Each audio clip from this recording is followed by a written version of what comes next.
Well, I should share with you that when Kweisi Mfume came to direct the NAACP, he had been a member of the Congress representing the Baltimore district and head of the Congressional Black Caucus. One of the things that Kweisi was determined to do was to expose more young people to the work of the NAACP. And there were many things, I think, to his credit, but one of them was that he reached out to bring in young people and to get more involved. Those young people have gone on to do various different things.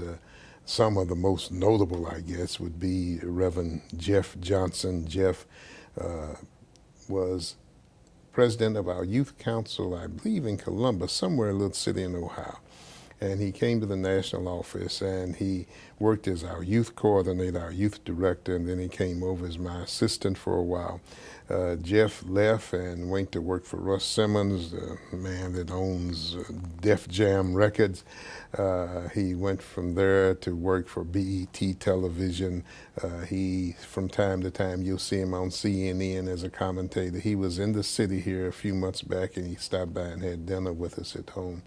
But you're just so proud to see them.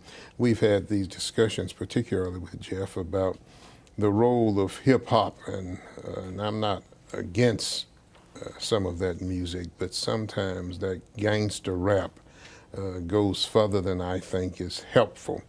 And I would say to Jeff that you work with Russ Simmons, and Russ produces much of this entertainment. And they've been quite concerned. As a matter of fact, when Ben Chavis left, he also went to work with Russ Simmons with an eye toward trying to change some of the commitments that young people had in terms of the music industry. You mentioned Jamal Bryant, Reverend Bryant. His father's an AME bishop, his grandfather's an AME bishop. Reverend Bryant again worked as our youth director there on my staff at the NAACP for a period of time. Just a dynamic young man. He left there and organized something called the Empowerment Temple, and he built his church primarily around young people, at least initially, reaching out to young people in the Baltimore area, and has built one of the largest congregations in that area. Well-respected young man. He's a dynamic speaker, goes all over the country preaching the good word. And I'm always proud to see all of them. Kia Heath, who now works over at the White House in the President's Health Initiative.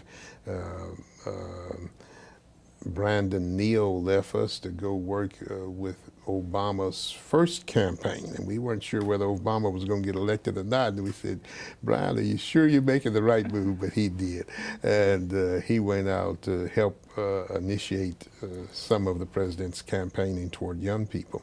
And so there have been several young people who came to work for the NAACP and worked for a year or two and moved on to greater things. And they got their kind of exposure there and kind of cut their teeth through working with the NAACP.